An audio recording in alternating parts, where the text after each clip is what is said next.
ver essas carinhas aqui, um monte de gente reunida. Eu tô numa sensação tipo o Natal, quando a família toda se reúne, sabe? Porque tem cria aqui de tudo que é canto diferente. Então sejam todos muito, muito bem-vindos. Obrigada. Em especial Obrigada. ao padre Tiago Fassini, que está aqui conosco. Muito obrigado por acolher o nosso convite, padre. Estávamos conversando agora há pouco, pessoal. O padre Tiago Fassini, na última semana, rodou por 4 regiões do país e deu aula, tipo, uma semana inteira. Aula, palestras, etc.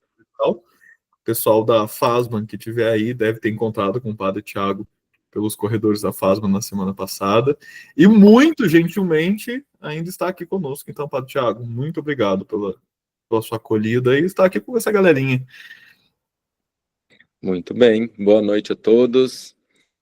A voz, né, já diz como eu estou cansado e exausto depois de 6 dias em 4 regiões do Brasil diferentes, com clima calor e frio, mas estamos aqui, não podemos parar. E agradeço desde já o convite e a oportunidade de estar aqui refletindo um pouquinho com vocês esse tema tão importante que é a questão do espaço litúrgico.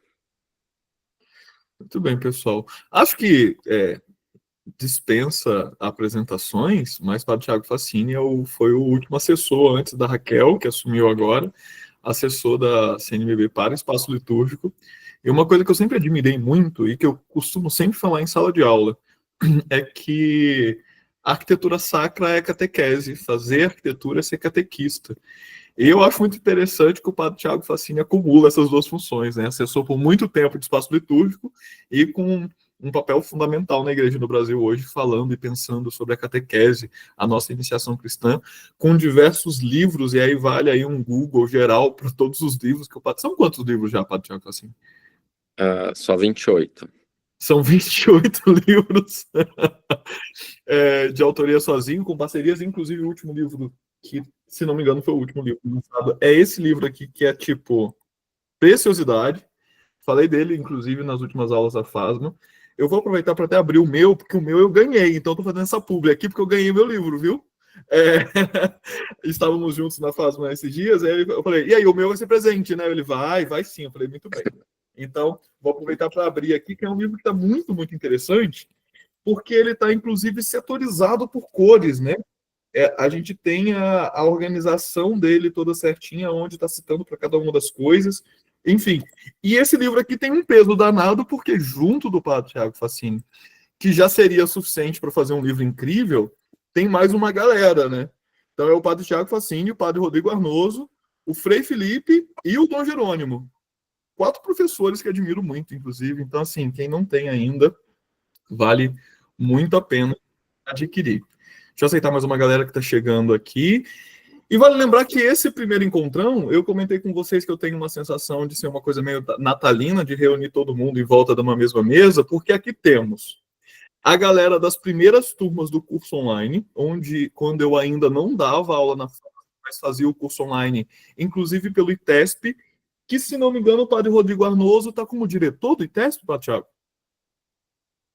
Ele é o secretário. O secretário. Então, o padre Rodrigo Arnoso, que trabalha no ITESP, as primeiras turmas foram pelo ITESP. Aí temos também, depois de 3 semestres no ITESP, eu acabei abrindo carreira solo e aí fiz o curso online. Nesse ano, de 2 turmas, tanto quanto o módulo 2, de forma autônoma, então tem uma galera dessa turma aqui também. E tem as crias que não parei sozinho ou com o ITESP, né? Do meu novo casamento, que é a FASMA. Então tem uma boa galera da FASMA aqui, vi várias carinhas. Turma 9, turma 10 e a caçulinha, turma 11. Para a turma 11, eu preciso registrar aqui a alegria de uma presença internacional nessa turma. E aí, José? Eu vou chamar de José, tá? Não vai sair o José. Bem-vindo, meu caro. E, Gustavo, deu tempo, meu amigo. Oi, tudo bom? Boa noite. Oi, Mais olá mágico você, do que como nunca. estás? Sejas bem-vindo. Muito bem. Padre Tiago, satisfação, velho. Tudo bom, Almir? Que alegria mesmo estar aqui. Olha, Tava com saudade, né, Gustavo? Depois de um ano muita, inteiro, a gente todo dia juntos, aí ficamos 2 semanas sem se ver. que maravilha. Muito bem. E, pessoal, como para a temática desse primeiro encontrão, que, como falei, repito, temos aqui alunos e amigos queridos de diversas áreas e de diversos encontros diferentes, a gente propôs o tema repercussão do 15º Encontro de Arquitetura e Arte Sacra. E vale lembrar que a ideia de usar esse tema nesse primeiro encontrão surgiu de uma conversa com o pessoal da turma 9, que foi a primeira turma da FASBA, que eu ministrei as 2 disciplinas, que hoje cuido de espaço litúrgico, que é Fundamentos Teológicos e Simbologia Cristã. Então foi uma turma que eu acompanhei no processo do módulo 2 e no módulo 3, que terminaram no semestre passado, e que numa noite, depois de um dos dias do encontro, a gente ficou ali naquela repercussão, comentando algumas coisas que aconteceram, etc e tal. E aí, quando eu vi que seria muito propício, né, seria exatamente um mês depois do Encontro Nacional de Arquitetura e Arte Sacra, eu falei, pronto, eu acho que é um ótimo tema para a gente começar essa nossa caminhada. Vale lembrar que esse encontrão que acontece hoje, a intenção é que ele se propague nos próximos meses. Então, como um trocadilho, toda segunda-feira do mês, a minha intenção é que agora a gente possa se encontrar. Então, todo mundo pode colocar na agenda aí, toda segunda-feira. Talvez setembro a gente tenha que ajustar essa data para a primeira segunda-feira, mas isso eu vou comunicando nos nossos grupos, se Deus quiser. E o que foi muito legal nesse encontro, e aí já falando da nossa temática hoje, aproveitando a presença do Padre Thiago Fassini, é que o encontro acabou lidando com um assunto que é muito, como que eu posso dizer? É muito cotidiano na nossa vida, quando a gente pensa arquitetura e arte sacra. Como lidar com as demandas de piedade popular, como fazer esse elo entre a fé devocional e a fé litúrgica. Já que a gente sabe que, infelizmente, nos últimos séculos, acabou havendo um certo distanciamento. Para as comunidades do início do cristianismo, uma coisa está diretamente ligada à outra. Nós não temos uma diferença entre o que é fé devocional e a fé litúrgica. A liturgia alimentava a vida e a vida era celebrada na liturgia, se assim posso dizer. Então, ao abordar esse tema no Encontro Nacional de Arquitetura e Arte Sacra, penso eu que a gente teve uma oportunidade de refletir sobre questões muito palpáveis no nosso dia a dia de trabalho, né? Como lidar com todas as demandas. E aí, então, já que temos um convidado especial, e a gente montou junto um briefing, eu mandei para algumas das turmas pedindo sugestões de temas, né? Então, Padre Thiago, a gente montou aquela listinha de 7 itens que eu te mandei mais cedo juntos. Queria começar refletindo, Padre Thiago, dentro de tudo que a gente conversou, e como uma extensão para além das palestras oficiais, né? Até onde nós podemos entender que a piedade popular deve ou pode ou tem que conduzir também o nosso pensamento projetual, seja na arquitetura, seja na arte sacra? Então vamos lá. Aqui é quase uma tese que a gente precisa desenvolver, né? Então, minha saudação para quem chegou depois. É uma alegria poder estar aqui com vocês. Então, primeiramente, eu acho que a gente precisa separar o que é uma arte devocional ou da piedade popular e o que é a arte litúrgica. Porque sem essa compreensão vai ser difícil a gente explicar. Então, a arte litúrgica é aquela que emerge, que brota do próprio mistério celebrado, a própria liturgia. Então, quando nós falamos em uma arte sacra, na Sacrosanto Concílio, ele está falando dessa arte litúrgica, essa arte que brota do próprio mistério celebrado. Que no Brasil nós adotamos o termo arte litúrgica ou espaço litúrgico, porque muitas vezes a arte sacra para nós está ligada ao barroco, aquela coisa mais antiga. Então, mudamos o nome no Brasil para a gente especificar um pouco melhor que é essa arte que brota da liturgia. E depois eu posso dar alguns exemplos quanto a isso. Já a arte devocional ou a piedade popular é aquela que brota da experiência do fiel ou de uma comunidade. não necessariamente está ligado à liturgia, mas a outras experiências, né, individuais ou comunitárias. Então, o que a gente precisa saber é que, no Brasil, nós fomos catequizados, basicamente 500 anos, com a arte devocional, com a arte da piedade. Por quê? Porque as primeiras igrejas construídas no Brasil são reflexo do Concílio de Trento. Nós não tivemos nenhuma igreja antes de Trento, né? Então, aquele livro de São Carlos Borromeu, De Fabrica Ecclesia, né, acaba sendo que meio que um manual para a construção de todas as igrejas. E nessa época, a gente precisa entender qual era a eclesialidade. Então, nessa época, o padre celebrava e o povo assistia à missa, né? E fazendo o quê? Rezando o terço, fazendo as suas novenas. Nessa época, nós não tínhamos uma teologia tão popular, palpável, como nós temos hoje.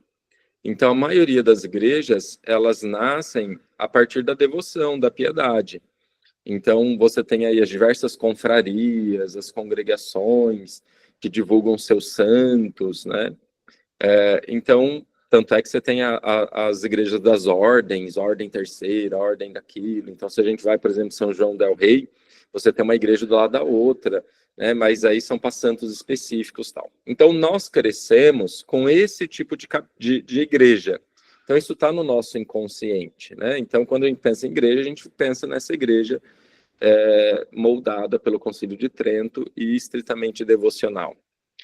Vem o Concílio Ecumênico Vaticano II e vai dizer assim, olha, nós precisamos retomar o mistério pascal, aquilo que é a fonte de toda a espiritualidade, aquilo que é a fonte de toda a devoção. E aí, o Concílio Ecumênico Vaticano II ele é preparado pelo movimento litúrgico, que começa ali no final do século XIX, começa no século XX, e que vai começar a refletir, voltar às fontes, aos livros litúrgicos e etc. E aí, então, o grande São João 23 convoca o concílio. E ali a gente tem uma mudança de mentalidade na forma em que a igreja se enxerga, né? Deixa de ser uma igreja estritamente hierárquica, onde o padre apenas celebra, para uma igreja povo de Deus, onde todos nós exercemos o nosso sacerdócio batismal, nosso sacerdócio comum por força do batismo. E aí começa, então, a mudar. E aí a gente vem essa busca de recuperar, de fato, o mistério pascal, superando a devoção. Então, nós temos duas coisas aqui, né? Então, que precisamos levar em conta. Primeiro, é a sensibilidade de um povo que foi evangelizado e catequizado, em sua maioria, pela devoção, e, de outro lado, nós temos uma busca de uma mudança de mentalidade feita pela igreja em recuperar, de fato, aquilo que é a essência, que é o mistério pascal. Então, essas duas coisas, apesar de serem, entre aspas, distintas, elas não são separadas, elas podem e devem caminhar juntas. Então, nós podemos utilizar da devoção, da piedade popular, para apontar e atrair para aquilo que é a essência, que é o mistério pascal. Então, quando nós pensamos em igreja, o espaço em si, celebrativo, este tem que ser litúrgico, tem que brotar, de fato, do mistério pascal. Então, por exemplo, quando eu pego um padroeiro, São Bento, ou que nós celebramos há pouco, ou quando nós pegamos São Francisco de Assis, então a liturgia não vai celebrar o santo, mas vai celebrar a ação de Deus na vida daquele santo. Tanto é que as relíquias são colocadas abaixo do altar, porque não é a relíquia que dignifica o altar, mas é o sangue de Cristo derramado naquele altar que dignifica aquele santo, né? Então, isso precisa ser um pressuposto para todos os nossos projetos. O projeto deve nascer do mistério pascal. Dentro desse projeto do mistério pascal, dessa arte litúrgica, aí sim vem a arte devocional, no sentido de que ela deve estar ali, mas num diálogo com esse mistério pascal, apontando para aquilo que é o centro, né? Então, se no presbitério eu tenho o centro, o Cristo teofânico, ressuscitado, né? Em cima do altar, o Cristo crucificado, de preferência na cruz processional, porque o cerimonial dos bispos vai dizer isso, né? Se não tem um altar sobre o altar, a cruz processional seja a cruz do altar, porque a cruz é meio. Quem foi meu aluno, eu sempre insisti com isso. Mas nós podemos ter capelas laterais, nós temos o átrio, nós temos tantos outros espaços que fazem parte da igreja que não necessariamente precisa ser o presbitério. Então, quando nós falamos em espaço litúrgico, nós não estamos simplesmente falando do espaço em que acontece a celebração, mas nós estamos falando, quando falamos de igreja, né, nós estamos falando da Domus Ecclesia, a casa da igreja. Então, as salas de catequese, os corredores, o átrio, todo o entorno, tudo isso pertence à igreja e deve dialogar, né? Então, são duas coisas, mas que se complementam, né? Mas, de modo especial, a devoção deve sempre apontar para aquilo que é o centro, que é o mistério pascal. Eu fico feliz demais, Padre Tiago, quando o senhor chega à mesma conclusão que eu cheguei quando, inclusive, argumentei algumas coisas para alguns alunos. Preciso dizer que esse primeiro ponto do nosso roteiro, ele acontece porque eu percebi em muitos alunos uma certa preocupação, aqueles que estavam no Encontro Nacional de Arquitetura e Arte Sacra, uma certa preocupação / desconforto na fala, principalmente, das duas primeiras falas sobre piedade popular, que muitos entenderam que parecia que a piedade popular era mais importante do que a liturgia, em muitos pontos. Alguns alunos chegaram a falar assim: professor, não sei como colocar uma sugestão de item no roteiro sem ser polêmico. E eu sabia que uma das questões de polêmicas era essa. Tipo assim, como lidar? Eu lembro que teve uma fala muito interessante que foi: tudo que vivemos na liturgia hoje, no princípio, era a piedade popular, porque não havia separação uma da outra. E isso soou para muitos, nesse momento, naquela manhã específica, se não me engano, da terça-feira, como mas parece que a piedade popular é mais importante que a liturgia. E isso causou, inclusive, alguns conflitos na hora de pensar o espaço, porque, para muitos, até na hora de distinguir, a gente chega nesse ponto já, o que muitos vão considerar como boa ou verdadeira arte sacra ou arte litúrgica, e outros não. Mas espera, como que a gente dosa isso? Se a piedade popular é tão importante, mas por que então, na hora de pensar o espaço celebrativo, não tem que ser a piedade popular a mais importante a guiar as regras para que o espaço seja litúrgico e não propriamente de devoção popular? E aí eu começava a indagá-lo justamente argumentando isso, e eu fico feliz porque a gente não combinou. Penso eu que a piedade popular, assim como a vida dos santos, é aquela que nos tem que levar a Cristo. Então, como a piedade popular nos indica para a liturgia? E como, inclusive, penso eu, a gente pode usar da piedade popular para ressaltar ou trazer maior sensibilidade para elementos da liturgia, ou mesmo dos textos bíblicos, ou mesmo dos textos litúrgicos, que a comunidade talvez não seria tão sensível se a gente não se valesse da piedade popular. Penso eu, aí isso me corrige se eu não concordar, que piedade popular pode ser utilizada, inclusive, como um ótimo instrumento de enculturação da vida litúrgica. Por ela, nós chegamos mais facilmente ao coração, porque se a piedade popular, aquilo que as pessoas têm no seu coração, não vivido talvez dentro da liturgia, elas estão vivendo sim a liturgia, eu só preciso conduzir o pensamento. Lembro, por exemplo, de alguns projetos pelos quais já acabei passando, em que, por exemplo, o Lado Aberto de Cristo, e esse é um projeto que eu tenho muito carinho, e eu até separei a foto aqui, posso mostrar, Padre Tiago? Comentar? Pessoal, vocês vão ver que é um projeto muito, muito simples, eu já comentei com ele algumas vezes em sala de aula, mas dificilmente eu mostro esse projeto. E eu separei aqui algumas imagens hoje. Aqui é a foto de um artista local. Esse é um rapaz que trabalha fazendo letreiros e algumas artes pelas fachadas nas igrejas ou nas casas do Marajó, casas e comércio. E a gente, quando eu conheci a comunidade, eles me contaram de uma característica própria do lugar, que geralmente no tempo pascal, ali por abril, nós temos uma grande cheia nos rios, de forma que as casas na beira do rio, elas ficam com água dentro da casa.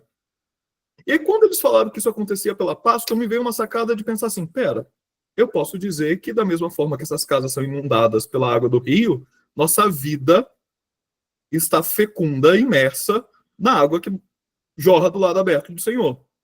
E aí a gente, na hora de fazer as intervenções dessa comunidade, no barrado eu propus, esse barrado é aquele barrado que a gente precisa pintar com uma cor diferente para a parede não ficar sempre suja. Essas já eram as cores da comunidade.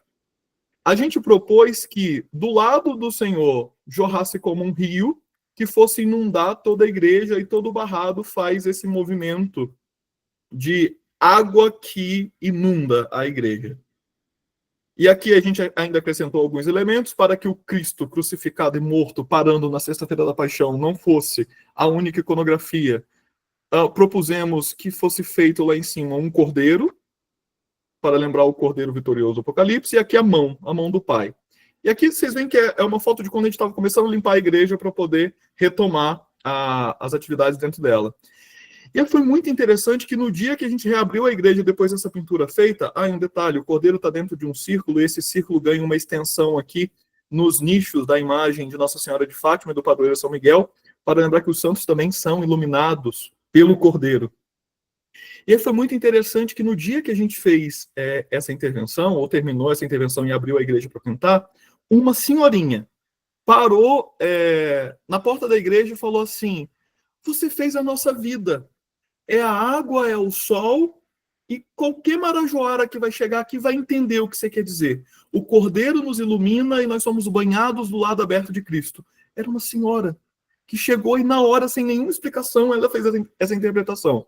Naquele dia eu entendi o que poderia ser uma boa enculturação de projeto, e naquele dia eu comecei a pensar que a sensibilidade do povo, a piedade popular, pode ser para nós um bom caminho de condução àquilo que nós celebramos e somos, como igreja.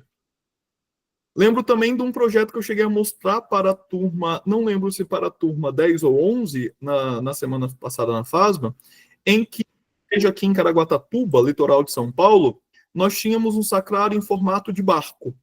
E era algo meio estranho, porque não é uma coisa muito comum, né? O sacrário como um barco, a vela era o espaço onde se guardava o Santíssimo, e para continuar numa linguagem praiana, a gente substituiu o sacrário em formato de barco para um sacrário em formato de sol. Lembrando que Cristo é o sol que nos ilumina e por aí vai.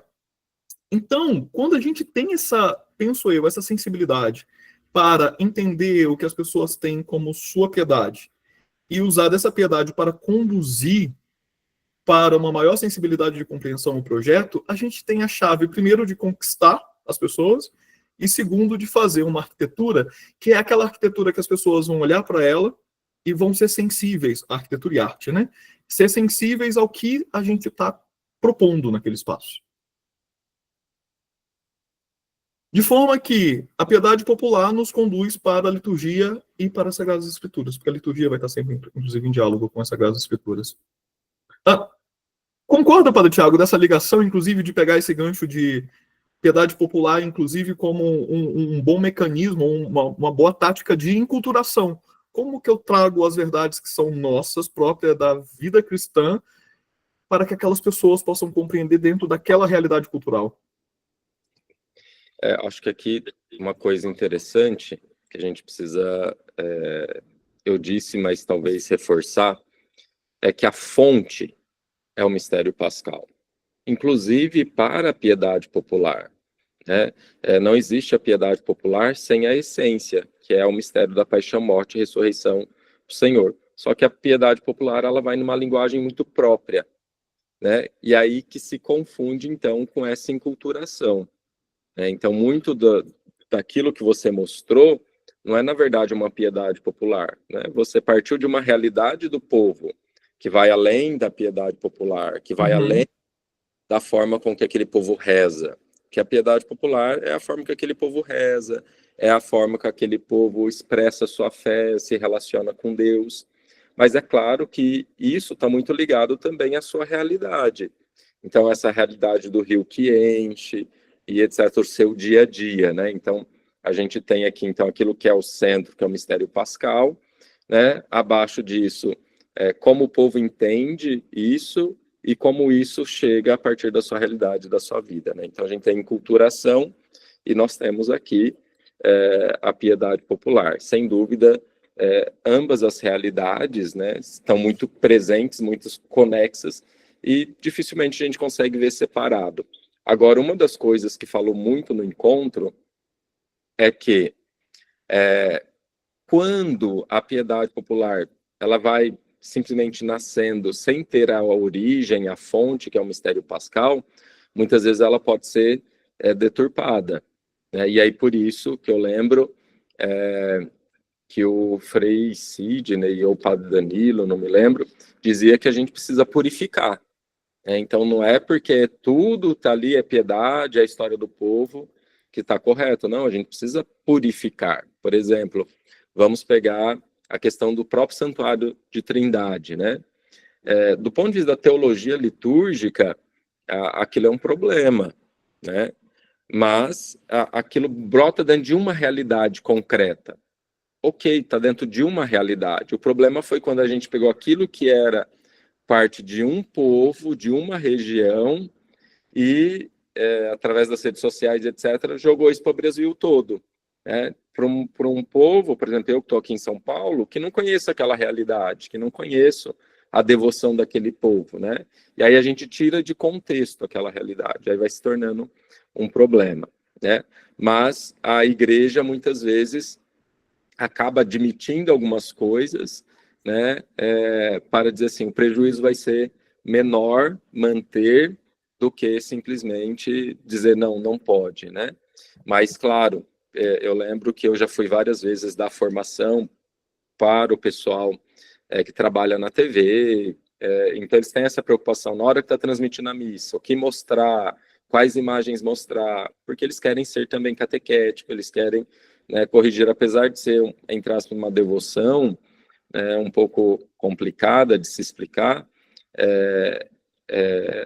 eles buscaram, por exemplo, quando fizeram o novo logo, né, do santuário, colocar o pai e o filho com a mesma face, né, para trazer um pouquinho essa questão da trindade, como a teologia atual entende.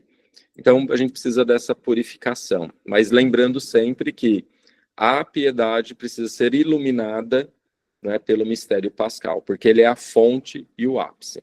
Então, nós temos vários tipos de espiritualidade no Brasil não, no mundo, na igreja, mas todas as espiritualidades nascem do mistério pascal.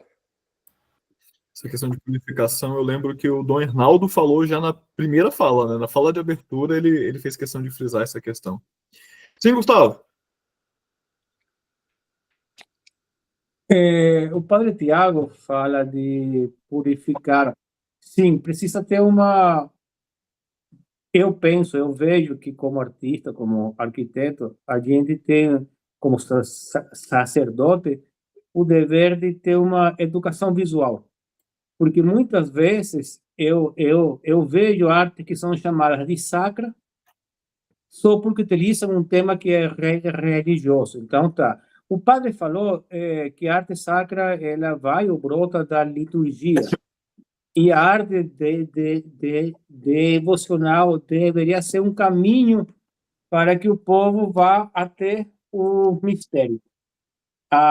Se a gente tem uma educação voltada para distinguir o que seria, digamos, que uma forma que não é só aparência, mas que essa forma participa realmente do mistério, a arte pode ser devocional participativa dessa realidade. Então, é um ponto que acho que o senhor também falou, é delicado, é um ponto, a diferença é muito pequena, a diferença é mais educativa, é mais formativa, é pedagógica. Sem Me pareceu dúvida. muito interessante o que o senhor falou. Claro. Me lembrou agora uma Sim. frase que Cláudio Pastro sempre dizia. Ele dizia assim: gosto não se nasce, se educa. Então, vejam, 500 anos olhando um tipo de arte, é muito difícil a gente se acostumar com outro tipo de arte. Mas é um processo que a gente precisa começar. Então, por exemplo, quantas pessoas não gostam da arte de Cláudio Pastro? Mas quantas já amam, quantas já gostam? Então, é uma questão de educação também para o gosto da arte, né? Então, acho que isso é a primeira coisa. Então, nós precisamos começar a educar o povo também. Ah, mas o povo gosta disso. Porque se a gente for fazer só o que o povo gosta, quer dizer, eles vão comer papinha a vida inteira. Não, a gente precisa também, né, sem deixar de lado a devoção à piedade, nós precisamos também dar um alimento substancial. E aí, por isso que eu sempre digo, todos os 8 anos que eu fui assessor do setor de espaço litúrgico, eu sempre aconselhava os arquitetos e engenheiros, antes de apresentar qualquer projeto de adequação litúrgica ou de uma igreja nova, dê informação, mostrem bons projetos, porque para o nosso povo, a cabeça deles a igreja tem que ter lá o altar, a cadeira, o ambão, uma cruz e um monte de imagem. Imagem do padroeiro. Isso e pronto. E muitas vezes a igreja é de São José, então tudo tem que girar em torno de São José. Não, a igreja é de Cristo. São José é aquele que está ali acolhendo e apontando, né, mas a igreja não é dele. A nossa fé é cristocêntrica. Então aqui também a gente precisa dessa educação. Aí a gente precisa distinguir muito bem o que é um programa iconográfico. Dentro desse programa iconográfico, nós vamos ter ali uma arte e devoção, talvez, que vai compor esse programa. E aí eu sempre dou como exemplo, porque eu gosto muito do batismo. Então vamos lá. Se a arte deve brotar do mistério celebrado, então, por exemplo, qual é a melhor iconografia para colocarmos num batistério? Né? Muitas vezes nós achamos o quadro de Jesus sendo batizado por João Batista. Mas o nosso batismo é o batismo de João? Não. Então, qual que é a melhor fonte de inspiração? É irmos na própria liturgia. Então, vamos pegar todo o rito do batismo, vamos pegar toda a eucologia. Eucologia é a oração litúrgica. Então, vamos pegar a oração de benção da água. A oração de benção da água do batismo, ele faz 6 anânimeses. Ou seja, 6 momentos em que Deus utiliza da água para se manifestar. Então, 3 do Antigo Testamento e 3 do Novo. Então, a primeira água do Gênesis, o Espírito que paira sobre as águas. Depois a água do dilúvio com Noé. Depois a água do Mar Vermelho, a passagem do Mar Vermelho a pé enxuto. Depois, o batismo de Jesus por João Batista, o sangue e a água que jorrou do lado aberto do coração de Cristo, e o próprio mandato aí de batizai, ou seja, a própria fonte batismal. Então vejam que o batismo de João Batista é uma das anânimeses, e não é a melhor, se eu puder, se eu tiver que colocar apenas uma imagem. Então nós vamos construir um programa iconográfico a partir daquilo que de fato nós celebramos, porque o Almir lembrava, né? Eu falo muito de catequese mistagógica, de iniciação à vida cristã. Então, o método mistagógico é você partir da própria celebração, que contém espaço, música, ritos, orações. Então, é você partir do próprio rito para dar o sentido do mistério celebrado. Então, terminou a celebração do batismo, eu vou pegar meus catequizandos, vou levar para esse espaço e vou explicar, a partir de cada rito, de cada gesto, o que é o batismo. E aí, quando eu vou ler, por exemplo, a oração de bênção da água, eu vou ler a oração, vou no texto bíblico e aponto para a imagem da parede.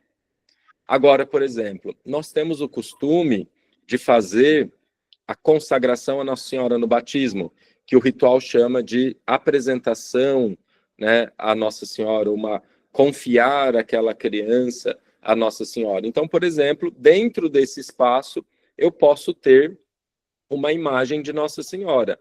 Aí essa imagem de Nossa Senhora, que parte de uma devoção, vai estar dentro desse contexto iconográfico. E aí, dentro desse contexto, ela não vai estar ali só pela devoção, mas ela também tem um sentido.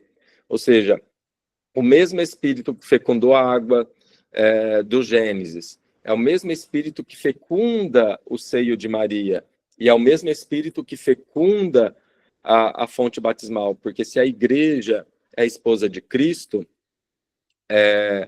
a fonte batismal é o útero dessa mãe igreja que gera o cristão, e por isso que todos nós somos irmãos, porque nascemos do mesmo útero. Então, de um lado eu vou ter o útero que gerou Cristo, do outro eu tenho o útero que gerou o cristão. Então, eu trago essa imagem de Nossa Senhora, motivado muitas vezes por uma devoção, mas amplio, né, a sua presença, catequizando o povo, né, trazendo para dentro desse programa iconográfico, para dentro desse mistério pascal. Muito bem. Pessoal, fazendo só um adendo a uma fala anterior que o padre Thiago Fassini fez, na verdade, ilustrando, ele comentou com relação à devoção ao Divino Pai Eterno.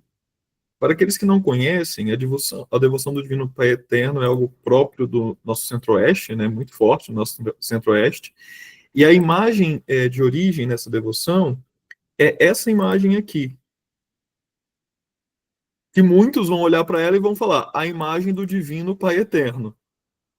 E aí nós temos algumas problemáticas, porque quando a gente fala de imagem do Pai por si só, a gente vai ter alguns problemas, por mais que a figura do ancião de muitos dias tenha uma referência bíblica, como a gente viu tradicionalmente na iconografia bizantina, por exemplo, que é uma das mais antigas fontes e formas de produzir arte para a cristandade, nós vamos ter não o pai representado como um ancião, mas a mão, aquele que faz todas as coisas, aquele que envia o filho, aquele que acolhe o sacrifício do filho.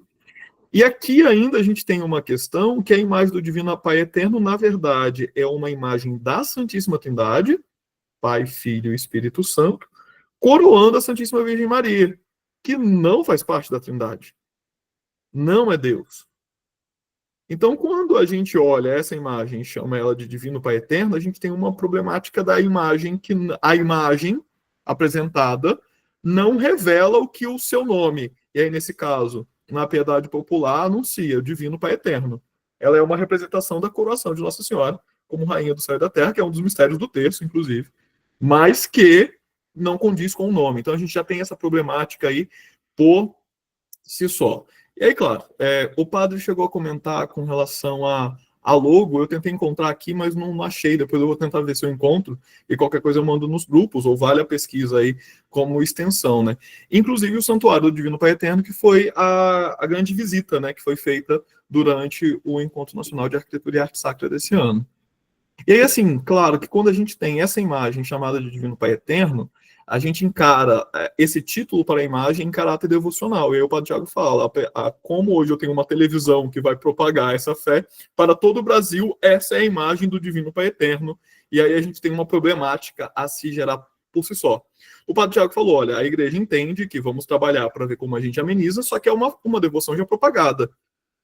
E não tem como voltar atrás e dizer, está errado falar que essa imagem é o Divino Pai Eterno. Como que a gente trabalha com isso agora? Esse é o grande dilema. E agora, talvez o interessante, já que nós estamos falando disso, a gente vê o santuário atual, né, o maior que tem lá, sem ser o novo que está sendo construído, e a gente olha aqueles vitrais que não são vitrais, você vê que não tem um programa iconográfico. Ali ainda está baseado na devoção, no como foi achada a imagem, e etc. Mas Dom Ruberval e o arquiteto João Martins, para quem foi para o Encontro Nacional de Arquitetura e Arte Sacra, apresentou um pouquinho do projeto, do programa iconográfico do novo santuário. Ali a gente já vê o avanço que nós temos, né? Então é uma mudança de mentalidade e todo esse esforço de catequizar, de ter de fato um programa iconográfico. Então, apesar de termos uma motivação devocional, piedosa, né, se utiliza isso para, de fato, catequizar como uma oportunidade de fazer as pessoas crescerem e irem ao essencial, né, que é o mistério pascal. É um programa que que é um avanço, né, que a gente tá tendo. E isso, com certeza, vai ajudar todo aquele povo que vai lá, através da piedade e da devoção, a compreenderem e amadurecerem mais na fé. Muito bem. Gostaria de refletir contigo ainda, padre, uma definição que o senhor chegou a apontar no início da sua fala, né, com relação ao termo. E gostaria de refletir isso, porque por mais que eu, hoje, pelo menos, acho que nas turmas com quem estamos dialogando hoje, existe um consenso em definir o que é arte e arquitetura sacra e o que é arte e arquitetura religiosa. Contudo, eu já vi falas de professores e colegas nossos que falam sobre o espaço celebrativo, que tem algumas nuances diferentes para o que é arquitetura e arte sacra. Alguns vão percebo eu, colocar de acordo com o estilo, outros como o uso, e outros ainda como a época. E o senhor chegou a fazer esse aceno, né? No Brasil, como a gente tem como muito enraizado a arte sacra, ou arquitetura sacra, calcada no barroco, a gente usa o termo majoritariamente nos textos acadêmicos de arte ou arquitetura litúrgica ou do espaço celebrativo. Qual definição você daria para a gente em o que é arquitetura e arte sacra e o que é arquitetura e arte religiosa ou devocional? Não sei se eu saberia conceituar tão bem, profundamente, né? Mas arquitetura e arte sacra é a arquitetura litúrgica, é aquela que brota da liturgia, ponto. Tem como fonte, fundamento, a própria liturgia. Já a arquitetura da devoção à piedade é aquilo que brota também disso, mas leva em consideração a sensibilidade e a história de um povo, como esse povo se relaciona com Deus, né? Então,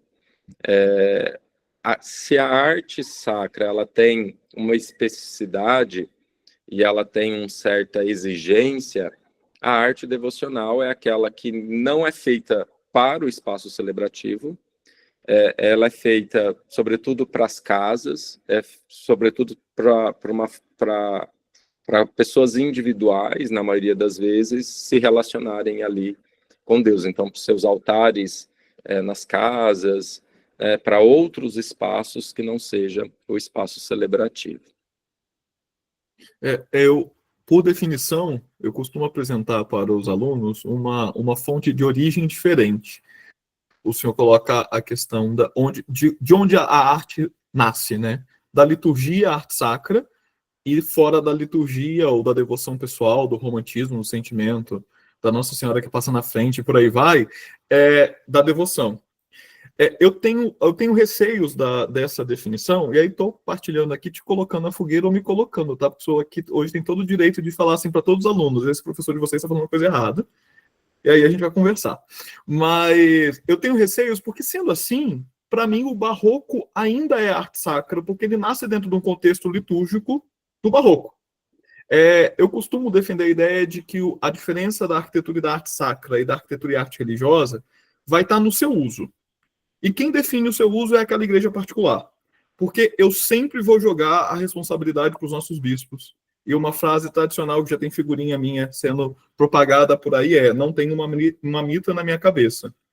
Porque quando os alunos me perguntam se é certo ou errado, eu sempre brinco: eu não tenho uma mitra na minha cabeça e um báculo nas minhas mãos. E a autoridade de legislar sobre isso é dos nossos bispos. Paulo VI, na carta aos artistas pós-Concílio Vaticano II, ele vai usar um termo que é o que eu me embaso, teoricamente, para poder defender, que é o uso. Ele vai falar que, dentro do campo das artes, existe uma muito preciosa, que é a arte religiosa, e o seu mais alto cimo, que é a arte sacra. Eu costumo argumentar que, para mim, religiosidade ou arte religiosa é a sua temática. E a arte sacra, ou arquitetura sacra, vai estar ligada ao seu uso. Então, se ela é colocada dentro do espaço celebrativo, ela acaba compondo como um elemento de arte sacra, por mais que a sua origem seja uma inspiração pessoal. Eu costumo argumentar, por exemplo, sobre a imagem de Nossa Senhora Aparecida.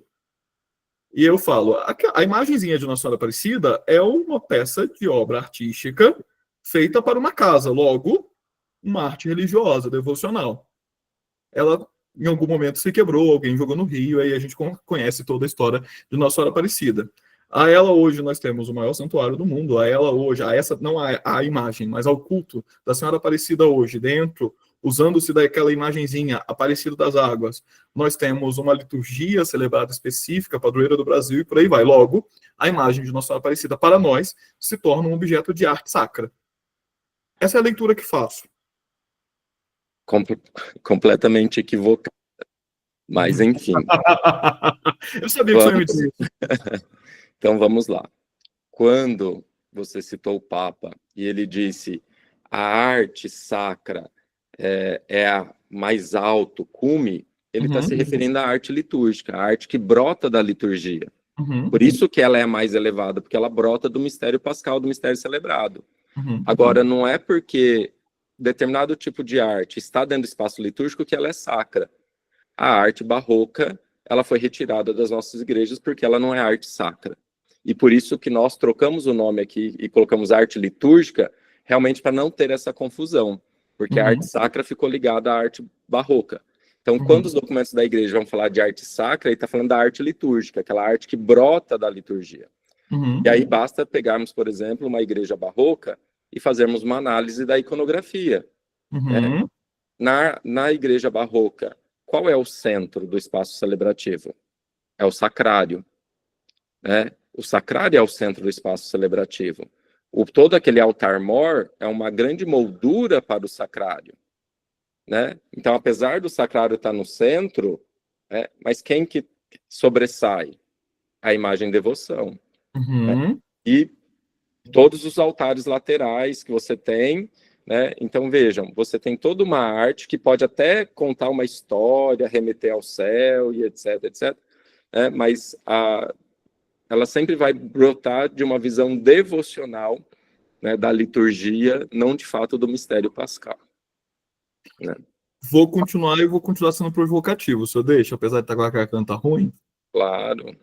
O bom é que eu vou cortar provavelmente só os momentos de impasse. O padre Tiago falou assim, completamente equivocado. E é isso que a gente vai divulgar na mídia amanhã para poder gerar engajamento nesse vídeo, tá, pessoal? Eu já comentei algumas vezes com alunos em sala de aula que, por exemplo, quando eu olho, eu penso que pode ser um ajuste que o senhor me fala, a arte barroca deixou de ser utilizada. Muito bem, nós tiramos. Mas a gente ainda tem igrejas barrocas nas quais estão sendo celebradas. E aí eu celebro naquela igreja, então, como se nada daquilo tivesse valor? Eu tenho receios. Eu sei que essa é a postura. Eu sei que Pastro repetiu por inúmeras vezes que, por exemplo, toda a Basílica de São Pedro não valia como arte sacra e por aí vai. Eu vou buscar ter uma posição sempre mais mediadora nesse caso. Mas, por exemplo, se eu olho para a imagem do padroeiro e paro, e é claro que a escultura vai nos favorecer a isso. Eu paro na imagem do padroeiro, sim, aí a gente tem um grande problema, porque a pessoa vai estar rezando diante daquela imagem muitas vezes como um ídolo, e não como uma condução de oração. O padroeiro é aquele que nos leva a Cristo. Agora, se a gente ajusta, por exemplo, a catequese, e fala, quando eu olho para o padroeiro, eu não estou vendo aqui a vida daquele homem e daquela mulher, mas a glória de Deus que resplandece na vida desse homem e dessa mulher, e por isso ela recebe essa imagem ou aquela devoção à honra dos altares e por aí vai. Esse ajuste de catequese não poderia ser para nós suficiente para que a transição para uma melhor compreensão da arte que tem que nascer da liturgia e do mistério pascal de Cristo. Ou mais, se a gente configura a imagem e trabalha na catequese para assim dizer, olha, o padroeiro não para nele, ele é aquele que nos leva a Cristo, que é o único caminho, verdade e vida. Eu não faço com que aquela arte, a escultura de São Luís Gonzaga, se não me engano, que está do lado do Gustavo, por exemplo, que ela acaba sendo também parte eficaz de um programa iconográfico, e com isso ela se torne, sim, também arte sacra, também uma peça de arte sacra? Então, vamos lá. Vejam, o que você acabou de dizer foi aquilo que nós dissemos no início. Uhum. Eu posso e devo utilizar a arte devocional para revelar o mistério pascal. Então, quando eu pego a imagem de São José e falo, ela não vai deixar de ser arte devocional, mas eu estou pegando a devoção e estou apontando para aquilo que é o essencial. Você citou Nossa Senhora Aparecida. Vejam que ela não foi colocada dentro do espaço celebrativo. A imagem onde o povo passa, peregrina, ela está fora do espaço celebrativo. Por isso que muitas vezes se admite colocar a imagem no presbitério, mas dentro do programa iconográfico ela não está. Ou seja, ela não está dentro do programa iconográfico do Santuário Nacional, do programa iconográfico. A imagem onde as pessoas vão, façam a oração e etc., está fora do espaço celebrativo. Apesar que eu posso vê-la do espaço celebrativo, mas ela não está no espaço celebrativo. Agora, isso não significa que ela não possa estar. Então, é uma arte devoção que vai estar dentro de um programa iconográfico, como eu citei, por exemplo, o exemplo do batismo, né? Então, agora vamos pegar, por exemplo, a minha paróquia é Imaculado Coração de Maria. Então, quando eu coloco aquela imagem com Nossa Senhora com o coração para fora, isso é uma arte de devoção. Agora, no programa iconográfico, litúrgico, de arte sacra, eu não vou colocar essa imagem. Eu vou lá nas leituras bíblicas do sábado, em que nós celebramos o Imaculado Coração de Maria, vou pegar os textos bíblicos, do qual Maria e José vão lá, apresentam o menino Jesus no templo, e Simeão e Ana vão dizer, uma espada transpassará o teu coração. Então, é essa imagem que vai estar no programa iconográfico. Agora, isso não significa que eu não possa ter a outra. Posso ter numa capela lateral, posso ter no átrio, ou até mesmo compondo o espaço celebrativo, né? Mas ela não vai deixar de ser uma arte e devoção, que está dentro do espaço. Agora, claro, e por que a gente deve ter essa imagem? Porque o nosso povo gosta de pôr a mão, o nosso povo tem essa sensibilidade, nosso povo cresceu com essa imagem tridimensional, né? Então, a gente ainda não foi educado para ter só a imagem pintura ou a imagem vitral e assim por diante. É um processo de educação que nós vamos tendo, né, e devemos ter. Mas isso não significa que ela vai ser uma arte litúrgica. Não, porque a liturgia não entende e não compreende Nossa Senhora daquele jeito. Você não vai achar a imagem bíblica de Nossa Senhora daquele jeito. Então, isso é devoção. É a maneira com que o povo vê. Não é a teologia da igreja. Então, nesse caso, por exemplo, eu vou fazer ainda uma última provocação nesse sentido, mas quando eu não tenho, por exemplo, Nossa Senhora, São José, Santos Apóstolos, eu acho que a gente tem um pouco mais de facilidade de fazer esse gancho, porque eu vou ter os textos da Sagrada Escritura citando cada um deles. Agora, por exemplo, quando eu falo de santos contemporâneos, isso não vai ser possível. E, por exemplo, quando eu vou olhar as liturgias ou as leituras próprias das festas dos santos, eu vou ter leituras que vão fazer alusão ao mistério da vida daquele santo, da glória de Deus na vida daquele santo, de acordo à luz das Sagradas Escrituras. Que eu ia provocá-lo, como disse ainda uma última vez nesse sentido, quando nós olhamos, por exemplo, aproveitando que a gente está falando de São José, da Capela São José em Aparecida. Quando eu olho, por mais que eu tenha uma capela secundária, mas quando eu olho para o interior da Capela São José, como iconografia principal, eu não tenho uma representação teofânica, não tenho um Cristo que preside a Assembleia ou algo do tipo. Eu tenho o sonho de São José e o anjo avisando em sonho o que ele deveria fazer. Eu já usei isso de argumento uma vez para um padre, ele falou assim, e dessa imagem para São José dormindo do Papa Francisco tem pouquíssima diferença. Mas aí, Almir, você se esquece que essa capela, ela não é uma capela sozinha, isolada. Ela está dentro de um programa iconográfico de todo o espaço. Você lembra que eu disse que nós não olhamos apenas o espaço celebrativo, mas nós olhamos a domus ecclesiae, ou seja, todo o espaço da igreja? Na verdade, essa capela não foi feita para ter missa. Essa capela foi feita para ser uma capela de devoção. Isso é diferente, porque a capela da missa é a capela central. Apesar de utilizarem para a missa, essa não é a finalidade dela.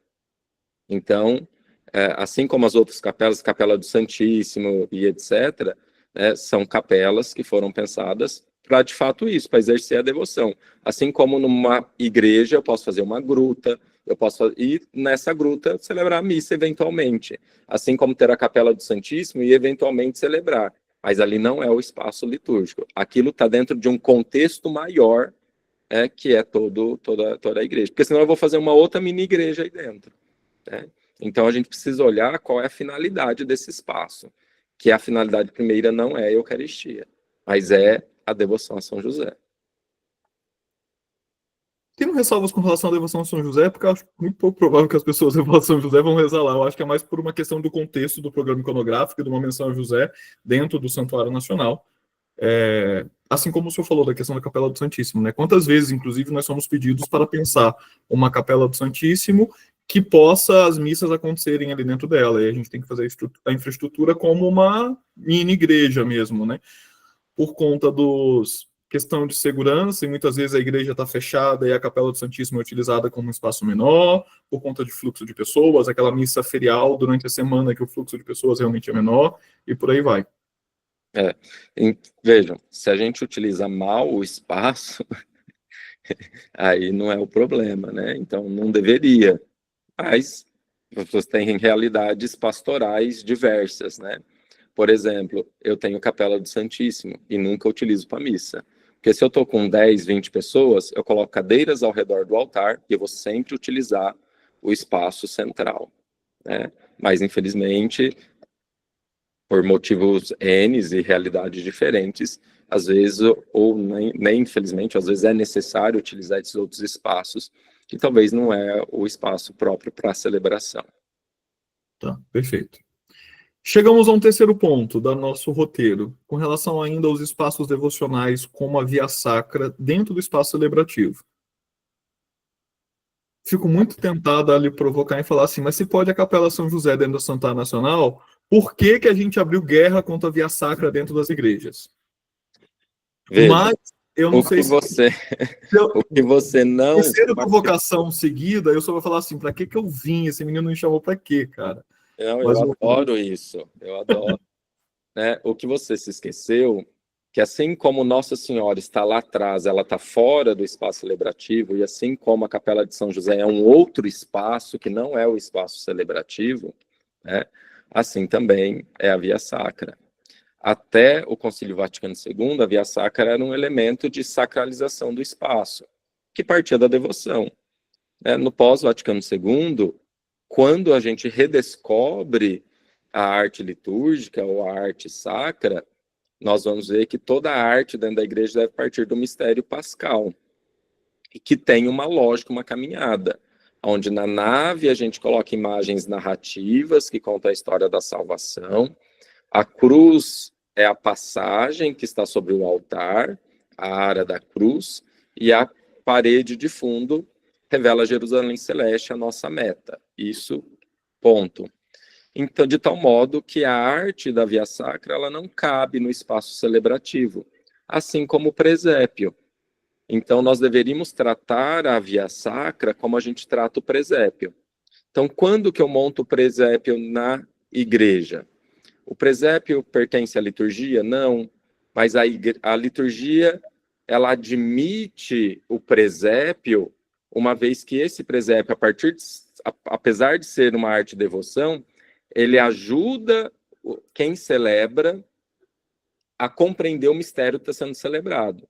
Então, quando que eu monto o presépio? Dentro da igreja eu deveria montar após o segundo domingo do Advento, porque nos 4 domingos do Advento, os 2 primeiros vão nos remeter à vinda do Senhor, o Maranatá. Então, em nada está falando da primeira vinda, está falando da segunda vinda. Então, só depois do segundo domingo do Advento que começa essa preparação próxima ao Natal, falar da primeira vinda. Aí sim, a igreja admite no seu interior o presépio, porque esse presépio, mesmo não pertencendo à liturgia, vai ajudar o povo a compreender o mistério que está sendo celebrado na liturgia. Mas terminou a Epifania, o que a gente faz com o presépio? A gente retira. A mesma coisa Via Sacra. O próprio nome já diz, via rua, o melhor é estar para o lado de fora. E aí, essa arte de devoção vai contar o mistério da paixão do Senhor. Mas se eu não tenho um espaço, uma capela pequena, não tenho onde colocar a Via Sacra, ela pode ser colocada dentro da igreja quando? Na quarta-feira de cinzas, e permanecer durante toda a quaresma. Porque aí sim, essa Via Sacra vai ajudar os fiéis que ali estão a compreender o mistério que nós estamos celebrando durante a quaresma. Por isso que a gente reza as Vias Sacras sexta-feira e assim por diante. Né? Então, vejam, não é que não pode, é que a liturgia admite, né, desde que esteja dentro de um contexto. Agora, que sentido tem a Via Sacra o restante do ano dentro das igrejas? A gente reza a Via Sacra? Não, então ela perde completamente o sentido.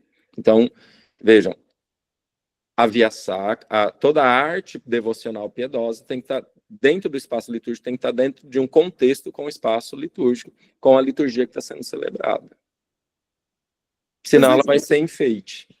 Mas nesse caso, a Via Sacra não poderia ser utilizada como composição para o programa iconográfico, já que o centro de toda a liturgia é o mistério pascal de Cristo, e a Via Sacra conta passos da paixão, focando só na Via Sacra. Ela não poderia estar incorporada dentro desse caminho iconográfico, nesse espaço que onde a Via Sacra costuma estar no espaço da Assembleia, nas paredes laterais da Assembleia, onde desde a Basílica, das Basílicas, nós realmente fazíamos ali um espaço mais catequético na iconografia, né? Uma composição mais narrativa do que teofânica. A gente não poderia, então, incorporar a Via Sacra, que é um elemento originalmente devocional, dentro desse plano iconográfico? Vejam, o próximo Encontro Nacional de Arquitetura e Arte Sacra, nós vamos abordar isso, porque ainda precisa-se de compreensão do que é um programa iconográfico. Porque o grande problema, quando nós falamos, incorporar no programa iconográfico, aí a gente simplesmente coloca a Via Sacra lá. Mas eu vou incorporar isso dentro do programa iconográfico como? Então eu vou chegar e eu tenho o átrio. No átrio eu vou ter uma porta. A porta me diz isso. Eu vou olhar para o piso, vai ter uma marcação que vai me dizer isso. Aí eu vou olhar para o lateral, vai ter um vitral que vai me dizer isso. Aí eu vou ter um quadro da Via Sacra que vai estar ligando com isso, que vai estar ligando com a porta. Se for isso, ok, sem problema nenhum. O grande problema é que, da forma que se utiliza a Via Sacra, se utiliza de uma forma devocional, fora do contexto de um programa iconográfico. Agora, se o artista, de fato, tem um percurso e essa Via Sacra faz sentido, não tem problema nenhum. O que nós criticamos é colocá-la simplesmente como objeto decorativo, assim como se coloca as demais imagens. Então, quando eu não tenho um programa iconográfico, esse é o problema. Agora, se está dentro de um programa iconográfico e o artista ali, o teólogo ou o liturgista, dialoga e faz sentido esse percurso, não vejo problema. Perfeito. Eu acho que chega num próximo item do nosso roteiro. O uso de representações ou estilos próprios do segundo milênio, principalmente que a gente vai ter do Renascimento para frente, as nossas esculturas, as imagens que nascem sempre muito mais desse contexto devocional, incorporados dentro de um contexto como programa iconográfico. A sua resposta acho que já vem pronta, né? Precisa tudo fazer um sentido. Não é um nicho porque a comunidade tem alguém que é devoto e que quer pagar a imagem para colocar ali, como eram nas igrejas barrocas, para as irmandades ou para as decorações internas da igreja, né? A pessoa, a família ou um grupo queria que aquela imagem estivesse ali e ela ali está. E aí não importa se a gente tem um Sagrado Coração de Jesus, depois uma Nossa Senhora de Fátima, depois uma Nossa Senhora Aparecida, depois um São Benedito, porque as pessoas simplesmente quiseram que aquelas imagens estivessem ali. Existe um contexto para isso acontecer, e aí, dentro desse sentido, sim, imagens também para ti mesmo na concepção do segundo milênio da nossa história da arquitetura e arte sacra, poderiam ser colocadas ou incorporadas. Sim, a Papa Paulo VI vai dizer que a igreja admite todas as formas de expressão, né? Apesar da gente ser muito catequizado a partir dessa arte de devoção de imagem tridimensional, né, que as pessoas pegam e etc., e eu acho que tem que ter dentro do programa iconográfico, sim, e aí eu digo, mas isso não significa que precisa estar só dentro da igreja, né? Nós temos o átrio, nós temos corredores, nós temos capelas laterais, nós temos grutas, nós temos tantos outros lugares que esse tipo de imagem pode estar. Mas isso vai depender de um programa iconográfico, né? Então, se estiver dentro de um programa iconográfico, ok. O que não pode é como a gente tem feito. A gente faz o caixote, depois enche, e aí coloca as imagens espalhadas por ali, sem critério nenhum, né? Isso que não pode. E você aproveitou e deu um spoiler ótimo aí. Então, muito provavelmente, ou está certo que o próximo encontro, a temática vai ser programa iconográfico. Que delícia! Okay. Muito bom. E eu penso que isso vai ser muito interessante, porque aí a gente chega num outro item que eu ainda preciso conversar com o Dom Hernaldo. Dom Hernaldo afirmou categoricamente que programa iconográfico é trabalho dos artistas. Olhei e torci o nariz e vou comprar briga com todo mundo e vou acionar o CAL para todos os artistas que estão pensando em espaço celebrativo, porque eles também estão exercendo legalmente a profissão. Penso eu, e aí claro que eu vou puxar a sardinha para o lado dos arquitetos, que o arquiteto imbuído de muito estudo e bom entendimento, pode sim também pensar a composição do espaço iconográfico, não só os artistas. E aí queria aproveitar, como já que a temática era repercussão, claro que isso eu vou ter que convidar o Dom Hernaldo. Ixi, o artista levantou a mão. Eu vou ter que convidar o Dom Hernaldo para a gente poder conversar sobre isso. Mas eu entendo porque a fala se dá nesse sentido. Contudo, quando nós olhamos hoje para as nossas formações, por exemplo, todos os cursos que nós temos de especialização, nós estudamos arquitetura e arte sacra juntos. Então, eu sou bem reticente com relação a fazer uma afirmação como apenas os artistas têm que fazer, porque, arquiteto, primeiro, que a gente pode ser considerado um pouquinho artista. Segundo, que também faz parte da disposição, até porque se a gente pensa primeiro a arquitetura e depois a arte, a gente corre um risco enorme de não haver comunhão entre as duas. Eu crio uma parede para depois pintar nela. É muito bom quando as duas coisas nascem juntos. E claro, se a gente consegue ter um bom diálogo com o artista que vai executar a arte daquela igreja, e o projeto pode nascer realmente em comunhão, é muito positivo. Mas aqui eu vou defender a classe em dizer que não acho legal a afirmação, porque senão eu vou agir com revanchismo e vou começar a ter problema. E aí eu vou, inclusive, começar multando o pastor, que pensou um monte de espaço litúrgico sendo artista. Aí o Gustavo, agora eu vou deixar a voz com o artista aqui presente, que ele vai poder falar, quem sabe, a defesa do lado dele, e o padre Tiago depois fica como juiz. Sim, Gustavo. O seguinte, eu acho que o trabalho na igreja também deve ser um reflexo da fé que a gente pratica. Ele deveria ser também feito em comunhão. Somos todos partes de um grande corpo, né? Então cada um faz a sua parte, sem briga. O dedo é o dedo, a orelha é a orelha, e aí assim, consequentemente. E aí tudo funcionaria harmoniosamente. Tem uma coisa que eu agregaria a tudo isso, que é o seguinte, sobre programa iconográfico, eu acho que ele tem que ser voltado para o símbolo, para a utilização da simbologia como linguagem expressiva, porque também evita um pouco o fato de eu viajar com as coisas. O símbolo tem uma precisão, eles são manifestação de um arquétipo, eles são mais precisos, eles me apontam para uma realidade que está um pouco além da minha própria interpretação pessoal. Então, isso me salvaria um pouco esse problema todo.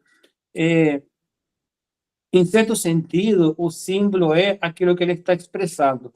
Então, se eu utilizo isso criteriosamente, eu consigo ter, sim, um programa iconográfico que foge dos meus gostos pessoais, dos gostos do arquiteto, daquilo que o padre deseja.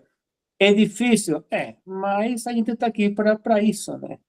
Para essa briga, exatamente.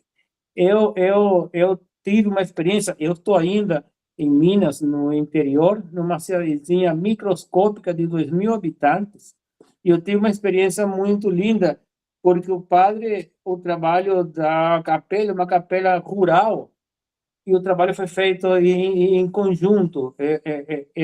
Assim, tem a parte teológica dele com a parte artística, e as duas coisas fundidas, a gente falou para um povo que mora na roça. Então, eu acho que tem que ter essa... Qual seria a palavra em português? Essa harmonia. Tudo o que eu faça dentro da igreja, eu tenho que pensar que não sou eu quem está fazendo. Eu sou somente instrumento. Isso até é uma coisa que eu sempre critico um pouco, quando você vê a pintura e vê o nome do fulano maior que a própria imagem. Assim, aquilo não me pertence, aquilo não é meu. Eu fui, por acaso, escolhido para aquilo. Então, se o arquiteto, o artista, o padre, cada um se coloca em seu lugar, aquilo em conjunto funciona. Por certo, é isso que eu estou tentando fazer com o Almir, junto com ele também. Eu acho que excelente a resposta do Gustavo. Vejam, o que nós temos buscado e o que estava na fala de Dom Arnaldo é que programa iconográfico e arquitetônico devem nascer juntos. É claro que você tem um primeiro croquis, um primeiro esboço do que vai ser, o arquiteto vai fazer o primeiro estudo. Mas já nessa fase preliminar, já se precisa escolher o arquiteto ou o artista para que ambos possam nascer juntos. É claro que o arquiteto vai dizer assim, olha, eu pensei isso, aqui, tal, né? Porque o que você não pode é, depois que a igreja está pronta, o arquiteto fala assim, ó, eu quero que você pinta isso, isso, isso e aquilo, né? E aí, cadê o trabalho do artista? Cadê enfim, toda a expressão e etc. Então, assim como você, arquiteto, teve a liberdade de pensar o programa arquitetônico, assim também o artista precisa ter. Agora, não significa que você não possa pensar. Vocês vão sentar juntos e, como nós fizemos em comunidade, aqui está o testemunho, aqui está a beleza, né? Porque Jesus disse, onde 2 ou mais estiverem reunidos em meu nome, aí estou no meio deles, né? A eclesialidade, o mistério, ele vai se comunicar muito melhor. Agora, claro, o artista pode pensar o espaço celebrativo? Pode, mas ele pode assinar? Não. Da mesmo modo, o arquiteto, ele pode pensar o espaço? Pode, mas você vai lá pintar? Não vai. Então, precisa ter esse trabalho, essa sinergia entre arquiteto e artista. E eu tenho certeza que quando a gente conseguir dar esse passo, ter essa mudança de mentalidade, eu acho que os projetos, tanto arquitetônicos quanto iconográficos, vão crescer muito. Porque não vai ser fruto de uma cabeça de uma pessoa, mas vai ser fruto de 2 cristãos, que estão ali, juntos discutindo a fé e buscando a melhor forma de expressar o mistério celebrado na arquitetura e na arte, de tal modo que um vai enriquecer o trabalho do outro. Então, acho que é isso que a gente busca aqui. É um passo a mais, se eu posso dizer, na fé. A arte passa a ser realmente expressão da vida, né? Como o título daquele livro, que é a compilação das conferências do Encontro de Castanhal, aliás. De Curitiba. De Curitiba, que foi lançado em Castanhal. A arte como expressão da vida litúrgica. Sim, Gustavo. O padre falou agora uma coisa que me vem à cabeça, que por esse caminho se recupera uma harmonia perdida, alguma coisa do próprio espírito que ele habitaria nesse conjunto que está perdido porque está solto, é como uma grande composição, uma grande orquestra, não sei. É uma harmonia que se recupera e todas as coisas, quando você olha e sente, tudo te fala de Cristo, né? Mesmo estando uma coisa no átrio, outra na nave, outra do lado externo, outro lado interno, tudo que você olha vai te emocionar, ou você fica sem palavras. Exato. A Débora fala aqui quanto é interessante esses debates conceituais e que é isso que é base, alicerce de um bom projeto, né? Quanto mais dialogado é o projeto em sua fase de concepção, realmente melhor ele sai. E como eu sempre defendo, mais fácil vai ser a execução também, né? Porque tudo já foi muito pensado, dialogado em sua fase de concepção. Muito bem. Pessoal, indo aqui para últimos elementos do nosso roteiro, tivemos também algumas colocações com relação à acessibilidade para o presbitério. E aqui em 2 considerações, né? Tanto a acessibilidade como aquela que a gente compreende, norma 9050, rampas e por aí vai, para uma acessibilidade plena, quanto também tivemos algumas considerações no Encontro Nacional com relação ao acesso de toda a Assembleia ao presbitério, à comunhão no altar e tudo mais. Cheguei a comentar já com o padre Tiago, quando a gente conversava ainda sem a intenção de fazer esse encontrão, que eu sou um pouco preocupado quando nós caímos nos Encontros Nacionais de Arquitetura e Arte Sacra, numas discussões que para mim são muito próprias da liturgia, que por mais que nós citamos a liturgia, nós não somos liturgistas. E aí eu fico muito receoso quando algumas discussões acontecem nesse sentido, pensando nos alunos, porque eu fico assim, mas pera, a galera veio aqui para pensar como vai acontecer com o espaço. E a gente está discutindo se as pessoas devem ou não comungar no altar, que isso não é uma função nossa, como pensadores do espaço, de arquitetura e arte sacra. Bem, não estou falando que a gente tem que se eximir dessa discussão, até porque, se nós servimos a liturgia, nós precisamos compreendê-la de uma maneira o mais eficiente possível, né? E o mais completa possível. Só que eu sempre fico receoso quando isso acontece nos encontros nacionais, porque eu tenho medo de gerar uma compreensão até do porquê do encontro, estar no encontro, o que acontece deturpada, se assim pode dizer. Contudo, gostaria de ouvir o padre Tiago, tanto para a questão de acessibilidade para o presbitério, pensando em acesso com rampas, etc. e tal, ou realmente com relação a essa questão, que penso eu que precisamos entender a comunidade. E se a comunidade tem por costume ou tendência, por exemplo, que todos comunguem no altar, se é isso que vai acontecer, sim, a gente precisa pensar o máximo de eficiência possível com relação à acessibilidade. Vale lembrar que em Sacramento Caritatis, Bento XVI já vai alertar com relação a remover obstáculos de acesso à igreja. E vale recordar também que em 2019 nós temos um decreto que desobriga as igrejas a ter rampa, por exemplo, para presbitérios, espaços de altar e batistérios. E aí a gente tem uma questão com esse decreto, que num mundo extremamente polarizado politicamente, eu já vi comunidades que não gostam do Bolsonaro, e esse decreto é do governo Bolsonaro, falar assim, não, a gente vai botar rampa, porque se foi o Bolsonaro que disse que não é para fazer, a gente vai fazer. Da mesma forma, aqueles que não vão gostar do Lula, não, quem inventou esse negócio de ter que ter rampa em todos os espaços foi Lula, então a gente não vai fazer. E aí a gente cai numa guerra política, não numa guerra, ou melhor, num diálogo do que realmente precisa acontecer dentro dos nossos espaços. E vale lembrar que, em ênfase, essa questão de acessibilidade, principalmente com rampas, se deu quando se apresentavam alguns trabalhos do Gabriel Chaves de la Mora, o Frei Gabriel Chaves de la Mora, que inclusive é o último dos itens do nosso roteiro. Mas, Padre Tiago, o que o senhor consideraria ou traria de luz para nós quando a gente fala com relação à acessibilidade do presbitério, a acessibilidade ou aproximação da Assembleia para junto do presbitério, pensando que estamos pensando o espaço celebrativo, né? Considerando que estamos pensando no espaço celebrativo. O que nós, arquitetos e artistas, precisamos ter em vista para poder pensar essa questão? Então, acho que tem 3 questões que a gente precisa levar em consideração. Primeiro, se nós formos levar a radicalidade, a liturgia renovada pelo Concílio Vaticano II, sim, todos nós deveríamos comungar no altar.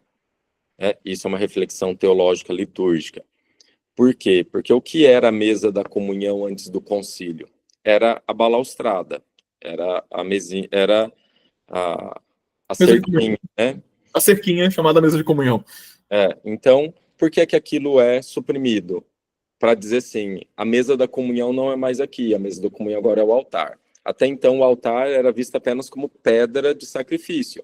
E o Concílio Ecumênico Vaticano II, então, resgata a segunda dimensão do altar, que é a mesa onde os filhos da igreja se congregam para receber do corpo e sangue do Senhor. Então, na lógica da teologia litúrgica, a gente deveria comungar no altar. Mas aí a gente tirou a balaustrada e continuou dando a comunhão no mesmo lugar. Ponto. Acho que tá essa primeira coisa. Nós precisamos, então, de mais 50, 100 anos de meditação, reflexão para chegar até isso, porque toda a liturgia renovada pelo Concílio Vaticano II é uma mudança de mentalidade. Então, superar a visão devocional da Eucaristia, simplesmente da presença real, da adoração, para, de fato, é comida. E comer a gente come ao redor da mesa. Porque sentar ao redor da mesa é o vínculo máximo de unidade, de fraternidade. E Jesus quis fazer presente por conta disso. Acho que essa é a primeira coisa. Segundo, em igrejas novas, sempre que tiver espaço, possibilidade de fazer rampa e acessibilidade, façam. Porque independente da comunhão acontecer no altar ou não, você tem diversos ministérios de leitor, etc. E o próprio padre pode ser um padre idoso. Então, a acessibilidade nunca é demais. Eu conheço vários padres, inclusive que eu já morei com mais de 80 anos, que tinham dificuldade de subir degrau e estavam lá celebrando. Então, acho que independente se a comunhão vai ser no altar ou não, se a gente tem possibilidade, faça. Agora, terceiro, Se é uma igreja histórica, uma igreja já pronta, uma capela pequena, que não há possibilidade de fazer a rampa, aí sim, eu acho. Porque qual que era o grande problema? Você tinha uma igreja histórica e acabava colocando uma rampa de metal, né, e tirava toda a beleza, perdia espaço, poluía, ou seja, mais atrapalhava do que ajudava. Então, para a lei, vamos dizer assim, o presbitério não é um lugar público. Pronto, por isso não precisa ter rampa. Mas aí, dadas as duas últimas reflexões, sempre que puder, né, principalmente em projetos novos, que façam rampa, né, dado não só a questão da comunhão no altar, e quanto menos degrau possível também, né, por exemplo, uma capela para 50, 60 pessoas não precisa de degrau. Você pode fazer uma marcação no chão com piso diferente, né? E lembrando que o degrau ele é importante só por uma questão mesmo de visibilidade, de participação. Então, quanto menos degraus eu tiver, melhor. Enfim, acho que seria um pouquinho essa reflexão. Muito bem, muito obrigado. E eu vou aproveitar então e entregar um spoiler, já que o Padre Tiago deu um spoiler de um possível tema do próximo encontro. Um possível tema do nosso próximo encontrão, se não agosto, em setembro, vai ser acessibilidade para a igreja, inclusive com a participação de uma aluna que é especialista em acessibilidade, e foi uma das pessoas que eu já vi falando mais lindamente sobre acessibilidade, porque ela domina tanto que ela fala assim, como se estivesse brincando com Lego. É muito bonito, eu acho que vai ser muito, muito interessante. Então, fica aí como spoiler um dos nossos próximos encontrões. A temática vai ser acessibilidade, se tudo der certo, já o de agosto, se Deus quiser. E aí, para encerrar o que a gente preparou de roteiro e poder abrir um pouco a participação, porque está todo mundo muito quietinho, Padre Tiago. Estou surpreso. Graças a Deus, o Gustavo está representando bem hoje os alunos que participam. Mas, uma coisa que eu achei muito interessante, que para mim foi um acréscimo de repertório, na obra do Gabriel Chaves de la Mora, que foi um arquiteto que a gente observou bastante durante o Encontro Nacional de Arquitetura e Arte Sacra. Vale lembrar que o Gabriel Chaves de la Mora é um arquiteto monge beneditino, já falecido, e ele é mexicano. Para os alunos que fizeram o curso online comigo, eu chego a falar um pouquinho do trabalho dele no final daquele nosso repertório sobre estilos arquitetônicos, falando sobre trabalhos mais contemporâneos, sobre artistas e arquitetos contemporâneos. E na obra dele apresentada pelo Eric Martinez, também arquiteto, que é pupilo dele lá, né, no México, que cuida de toda a parte do acervo, duas coisas eu achei bem interessante num acréscimo de programa arquitetônico no trabalho do Gabriel Chaves de la Mora. Um é do que ele chama de espaço sacramental, aquele espaço à frente do altar e muitas vezes alocado sobre o presbitério. Aí por isso nós tivemos uma discussão com relação à acessibilidade nos encontros. Que muitas vezes eu cito nas aulas também do curso online como aquele espaço de ônfalo, aquele lugar onde a comunhão é distribuída, onde o noivo encontra a noiva, onde os nossos irmãos são crismados e por aí vai. E um outro elemento muito interessante é de, dentro do espaço celebrativo, um nicho ou um recorte específico como espaço geográfico, ou seja, um espaço para que se coloque ali as imagens de devoção próprias de cada festividade, de cada semana, etc. e tal. Como a gente está acostumado a ver em muitas igrejas no Brasil, aquele espaço em maio com a imagenzinha de Nossa Senhora, em junho com a imagem do Sagrado Coração de Jesus, em setembro com a Bíblia aberta, etc. e tal. Eu achei interessante porque o Gabriel Chaves de la Mora ele incorpora isso dentro do programa de projeto mesmo, e ele criou em diversas das igrejas que ele projetou esse espaço, um espaço devocional, onde a arte devocional, a arte sensível ou extremamente sensível, que nasce da piedade popular, é muito bem quista e colocada. Então, quantas igrejas, por exemplo, sobretudo em Minas Gerais, nós temos os estandartes do Divino Espírito Santo para a festa de Pentecostes e por aí vai.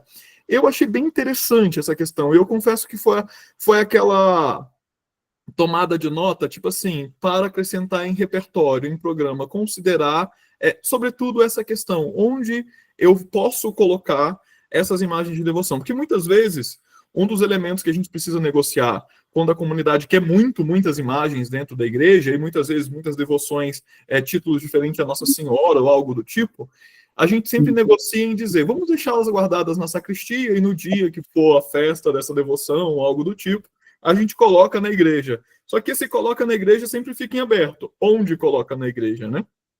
Então, o trabalho de Gabriel Chaves Della Mora nos traz essa referência de repertório, né? A possibilidade dos nossos projetos ser criado um lugar onde esses elementos próprios de cada tempo ou devocionais podem ser alocados dentro do espaço celebrativo. Padre Tiago, gostaria de fazer alguma consideração com relação a essa questão? Acho que só recordar que o nosso problema é que quando a gente pensa o espaço celebrativo, a gente pensa só o espaço da missa. Não, e a igreja acontece em muitos outros sacramentos. Então, na hora da ordenação, o seminarista ou o diácono precisa deitar, precisa se prostrar numa profissão religiosa, religiosa precisa deitar ou se ajoelhar. Enfim, nós temos o próprio matrimônio, então a gente precisa pensar o espaço, não só para a missa, mas para todos os sacramentos que ali estão. E quando nós falamos da liturgia, a liturgia ela é feita por sinais sensíveis. Então, nós temos vários outros... O que são sinais sensíveis? Aquele que passa pelos sentidos. Então, nós temos vários objetos, etc., de uso na liturgia. Então, se eu vou celebrar, por exemplo, a memória de São Francisco, e às vezes a comunidade tem a imagem, então nós precisamos pensar um lugar para que essa imagem possa estar. Acabamos de falar sobre a importância da piedade, da devoção. Ou, se é o padroeiro que vai vir em procissão no andor, essa imagem também precisa ter um lugar para ali estar, né? Então, nós precisamos pensar o espaço no seu todo e na sua praticidade de uso. Por exemplo, na quinta-feira da instituição da Eucaristia e a missa do lava-pés, né? Então, nós podemos deixar ali um banquinho com o jarro, com a bacia, com a toalha. Isso vai fazer parte do espaço celebrativo.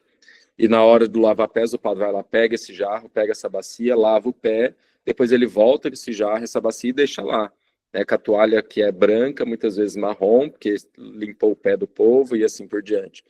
Agora, isso tem que ser pensado. Agora, o que não pode é pensar nesse espaço para os meses temáticos. Vamos lá, mês de maio, mês de Nossa Senhora, então vamos pôr mais de Nossa Senhora. Não, ela não cabe, porque os meses temáticos são catequéticos, não pertencem à liturgia. Então, se é a memória de Nossa Senhora, ok. Mas se não é, o mês de maio ela não vai ficar lá, porque a liturgia não pertence. Em nada a liturgia está falando de Nossa Senhora. Mesma coisa mês da Bíblia. Não tem sentido eu pôr a Bíblia aberta, bonitinha lá, porque a palavra de Deus já está contida nos livros litúrgicos. Então não tem sentido eu ter uma Bíblia lá de enfeite e os textos bíblicos serem lidos do lecionário. Então os meses temáticos é para a catequese, para um espaço fora do espaço celebrativo. Agora, para todos os outros, para as memórias e as próprias liturgias, aí ok, nós vamos de fato ter esse espaço, até mesmo para montar o presépio e outras coisas. Coroa do Advento, enfim. O senhor me lembrou de uma questão aí que dá um problema não danado para o povo de Minas Gerais. Vai tirar o altar de coroação de dentro da igreja no mês de maio? Vejam, aí, como usam o espaço, aí é problema, mas nós estamos aqui para educar, né, e buscar uma mudança de mentalidade. Essa daí vai ser dolorida, viu? Tô quebrando a cabeça porque pela primeira vez eu tô trabalhando em alguns projetos em Minas, né? E, por exemplo, essa ideia de altar de coroação era uma coisa que eu nem conhecia. Inclusive, eu não sei se ela tá aqui, mas foi numa aula que a Esté tá aqui. A Esté pegou e falou assim, Almir, quando a gente tava falando sobre os diversos componentes do espaço celebrativo, né? E ela falou assim, e altar de coroação? Eu falei, que é isso? Eu fui pesquisar, e agora, trabalhando, executando alguns projetos, por exemplo, na região de Mariana, essa questão do altar de coroação é uma coisa muito presente, que fica lá durante todo o mês de maio. E é uma dificuldade, porque ele, por si só, em concepção de como ele se estabelece dentro da igreja, ele é um elemento muito grande. Porque eu tenho diversas crianças que vão estar em pezinhas na escada, em volta da imagem no centro, sempre num ponto muito alto, porque todo mundo precisa ver. Muitas vezes, esse elemento é edificado ou construído sobre o presbitério, eu visitei algumas igrejas que a cadeira presidencial estava sob o altar de coroação, porque assim se faz. Então, é um grande dilema. E aí que muitas vezes a gente precisa dar uma negociada, tipo, olha, precisamos, mas no presbitério não. Onde que a gente pode fazer, ou o que a gente consegue encontrar de caminhos para poder fazer essas resoluções. Mas aí tem uma coisa que é diferente. Uma coisa é pensar o espaço para todos os sacramentos e todas as liturgias que ali acontecem, é uma coisa. Agora, outra é especificidade de uma região e de uma piedade popular própria. Mas vejam, esse altar, tudo bem que vai ficar o altar de coroação um mês, 11 meses ele não vai estar lá. Então, que seja algo que vai ser provisório, né, que precisa ter o espacinho ali, mas você não precisa moldar toda a igreja por conta disso, né? Então, tem que ser levado em consideração, faz parte da história, faz parte da piedade, mas não que é o essencial. Diferente dos outros, né, espaços, do casamento e etc., da ordenação, que são espaços que pertencem à liturgia. Então, são critérios diferentes que precisam ser adotados.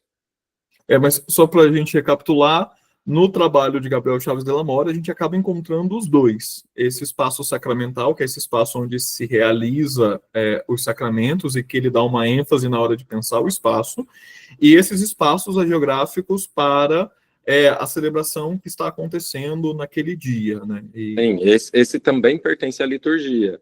Né? Exato. Então, eu preciso colocar lá, como eu disse, a coroa do advento, o jarro com a bacia, ou a imagem da memória que eu estou fazendo naquele dia. Isso pertence à liturgia. Vale lembrar que quando a gente fala de memória e quando o Padre Tiago fala da diferença, por exemplo, do mês inteiro, é porque eu vou ter uma festividade ou memória ou solenidade que nós vamos estar celebrando naquela liturgia em específico. Certo? Quero aqui registrar uma presença que me deixa também honrado, além da do Padre Tiago, que já está aqui, de todos os alunos, do nosso reitor, irmão Irineu. Se não me engano, é ele que está aqui. Tem um Irineu aqui, eu não lembro de um Irineu aluno. Opa, boa noite. É mesmo. Caríssimo. Mas que honra. Boa noite a todos. Se travar é que eu estou na cidade de Ivaí, mais exatamente no nosso retiro espiritual. E aqui a conexão é bem ruim. Eu achei aqui um local aqui na sala, mas está travando bastante. Caríssimo, ficamos muito honrados com a sua presença.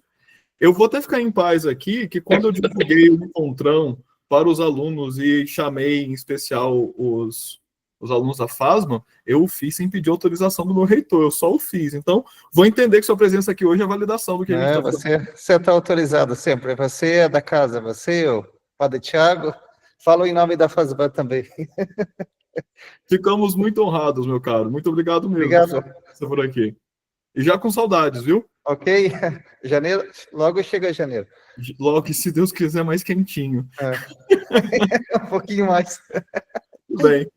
Caríssimos alunos, perguntas para o Tiago. Consegue estender um cadinho conosco para algumas perguntas? Ou tá? Você fique muito à vontade, por favor, caso já esteja mais apertado aí, por conta do horário também. 2 minutos só, que eu preciso. 2 minutos. Ele vai ouvir a pergunta, ele manda a resposta por escrito depois. Pessoal, considerações? Perguntas? O que temos? Vocês estão acanhados? Eu acho que o Padre Tiago vai ter que ir, então vocês ficarem mais à vontade, é isso? Vocês estão sem graça de conta. E Morineu fecha a câmera também, que eles vão também ficar sem graça, eu acho. Não, Tô brincando.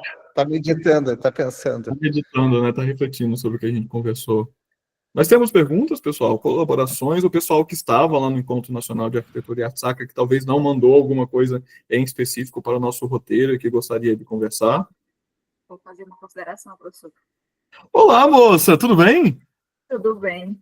Puxa, não, é só um adendo. O senhor juntou todo o suco da confusão e jogou no colo do Padre Tiago, né?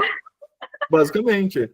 Eu não tinha combinado tudo isso com ele, mas eu fui só, dei uma pincelada, falei com ele que ia ser legal, que a galera era gente boa. Combinamos de jantar junto amanhã também, para poder dar uma amenizada, entendeu? Mas fala para nós, Amanda. Não era só isso que eu queria comentar, Padre. Basicamente, nós nos unimos uma noite, ficamos até tarde, o professor juntou tudo que tinha de confusão e jogou no seu colo hoje. Era só isso. Fiz uma boa curadoria da conversa daquela noite? Perfeito, ponto a ponto. Juntou tudo. Estamos com o coração mais em paz depois das nossas conversas, então, e da repercussão. Estamos, com certeza. Fico feliz de você estar aqui, porque foi exatamente aquela conversa, como eu falei do início, que gerou o tema desse nosso diálogo de hoje. Então, muito obrigado, inclusive, por você estar por aqui. A filha mais velha com a Fasma, que é a turma 9, né? Muito bem. Alguém mais? Pessoal que não estava no encontro, deu para situar bem tudo que a gente conversou? Tem bastante gente aqui que não estava no encontro também. Ficou claro todas as questões que a gente discutiu? Entenderam o contexto de cada uma das questões também? Tudo certinho? Sim? Então tá bom. Se vocês estão quietinhos, eu vou me dar por convencido. Sim, Priscila? Boa noite, gente. Noite. Essa é uma curiosidade. Quando a gente falou dessa questão do artista, né, trabalhar junto com o arquiteto, teria algum problema se o arquiteto também fosse artista? De modo algum, né? O próprio Gabriel Chaves de la Moura era arquiteto e era artista, não tem problema. Porque a grande questão é, às vezes, o arquiteto pensar um programa para o artista executar. Agora, não, se ele é o artista, ele está elaborando, ele está criando, não tem problema nenhum. Seria bom se todo arquiteto tivesse esses dons também, né? Acho que não teria problema, não. Faço uma colocação, mas fazendo menção à fala do Gustavo, também, apesar de ser muito bom, mas que o espírito de comunhão seja sempre algo a ser vivido, né? Então, mesmo que o arquiteto também seja artista, mas, por exemplo, trabalhar dentro de uma comunidade, partilhar o projeto como escritório e tudo mais. Eu tenho bastante problema com alguns colegas que entregam um projeto como inspiração divina, é o Espírito Santo que inspirou, e agora é inquestionável.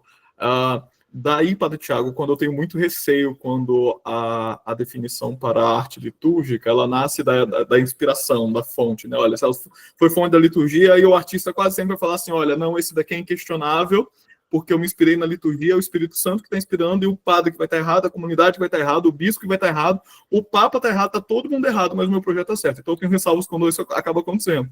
Então, esse sentido de trabalhar com o projeto como comunhão, que o Gustavo recordou, é importante. Eu sempre brinco que é inspiração a partir de que a gente tem as aprovações. Antes disso, é só devaneio do arquiteto, muitas vezes do artista, mas eu falo aqui da minha colocação do arquiteto. Sim, Gustavo? Sim, eu concordo com o padre e com você também. Eu fiz arquitetura, mas a profissão minha é como artista plástico mesmo. Sim, eu pinto desde que sou criança.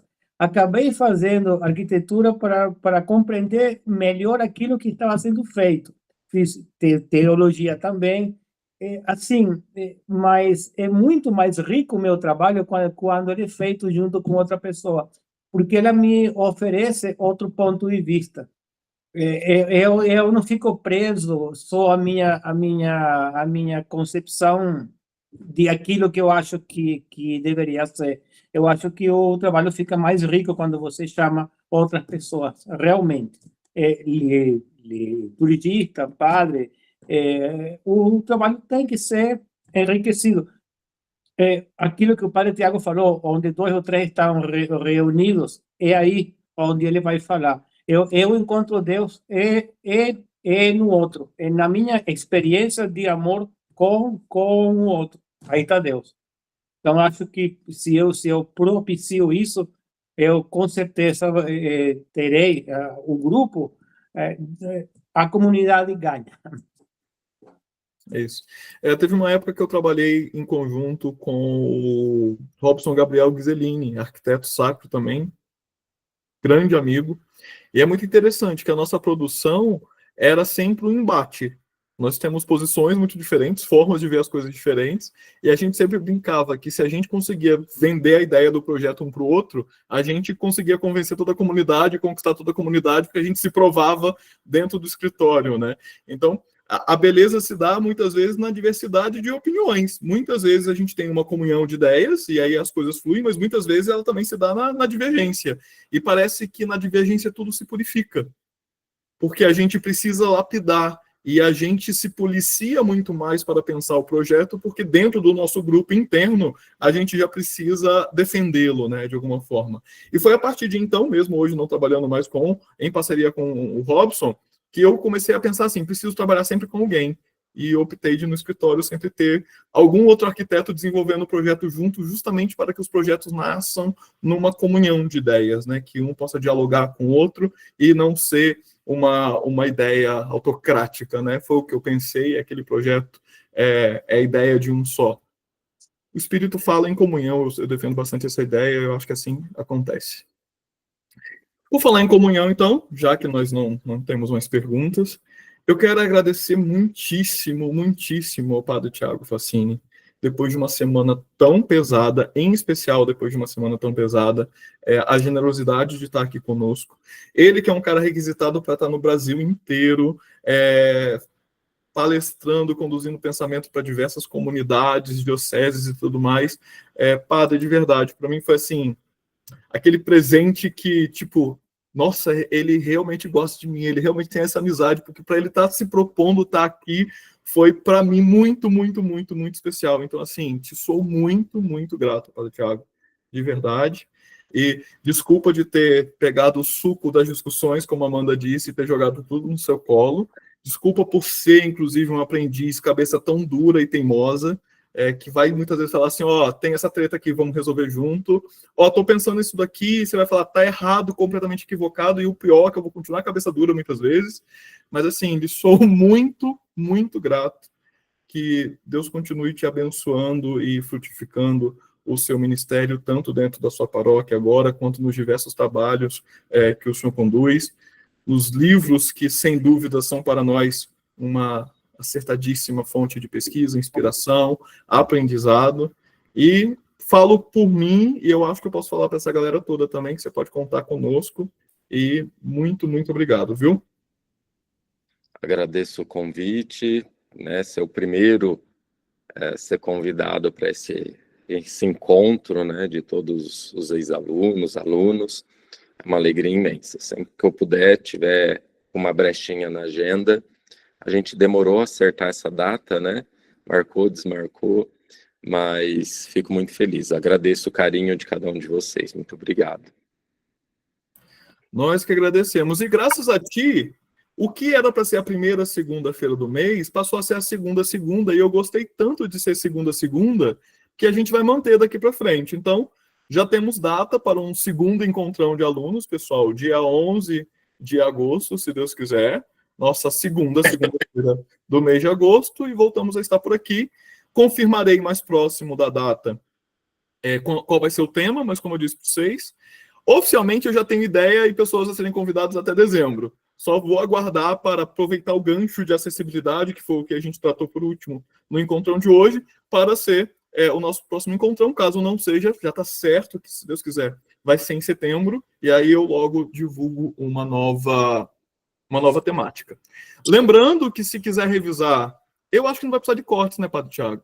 A gente já tinha combinado que, se tivesse tretas muito grandes, eu ia ter que editar o vídeo, mas eu acho que fluiu muito bem, não vamos precisar editar. Então, a nossa conversa na íntegra vai estar no canal do YouTube, e aí a gente vai poder partilhar para outras pessoas.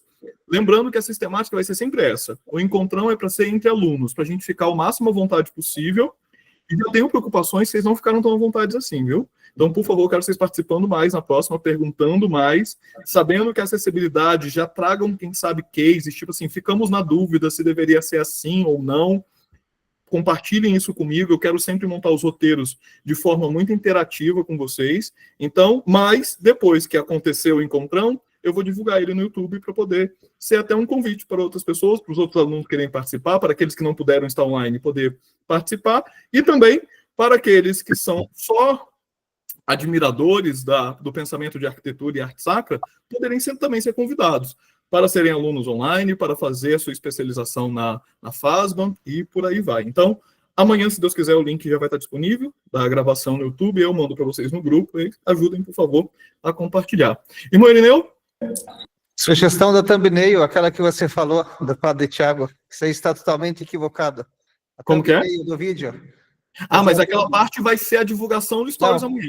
Tem que ser a thumb do vídeo, a thumbnail. Totalmente equivocado. Vai ser uma foto totalmente equivocada, fazendo alusão, inclusive, à fala da Fernanda. Perfeito, boa ideia. Pior que já estava até pronta também. Agora eu vou ter que mudar, irmão Irineu. Mas é isso, pessoal. Valeu. Muito, muito obrigado a todo mundo. Em especial ao Gustavo, artista que enobrece esse curso e que está aqui conosco nesse grupo de estudos, que tanto admira e que tanto contribuiu para o nosso encontro de hoje. Na pessoa do Gustavo, agradeço a cada um de vocês. Muito, muito obrigado. Abençoada noite a todos e até logo, se Deus quiser.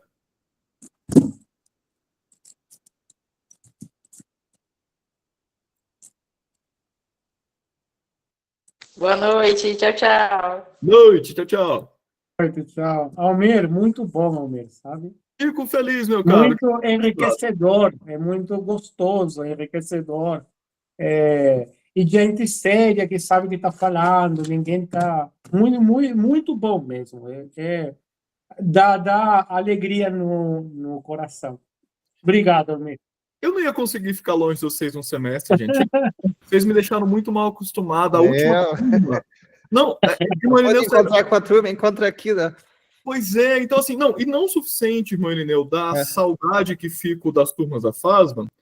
Semestre passado inteiro, a gente estava se encontrando toda segunda e quarta-feira, no curso online que eu tinha montado antes mesmo de começar a dar aula na FASMA, né? E aí, esse último semestre foi muito, muito especial. A turma foi, tipo, muito, muito excepcional. Então ia ser muito difícil ficar longe do pessoal. Até janeiro eu consegui matar a saudade de estar em sala de aula de novo na FASMA. Então a ideia desses encontrões... Não, foi boa ideia. E para criar diálogo entre todo mundo, né? A galera do curso online, as diversas turmas, veja, a turma 9 tendo contato agora com a turma 11, e tem gente da turma 12, eu vi que o Felipe está aqui, por exemplo, que é da turma 12 também, então eu acho que vai ser bem legal. E aí, irmão Irineu, fique muito à vontade de estar sempre conosco, viu? Toda segunda, estamos aqui agora. Entrei estou na cidade de Ivaí, conhece? Fica perto de Ponta Grossa. Eu vi no mapa quando eu fui para Ponta Grossa da outra vez. O nosso noviciado é aqui. Eu moro em Itaporanga. Ah, que bacana. Sim, é vizinho. Muito bonito. Muito bem. Deus abençoe, irmão. Amém. Tchau, tchau, gente. Tchau, gente. Boa noite. Boa noite.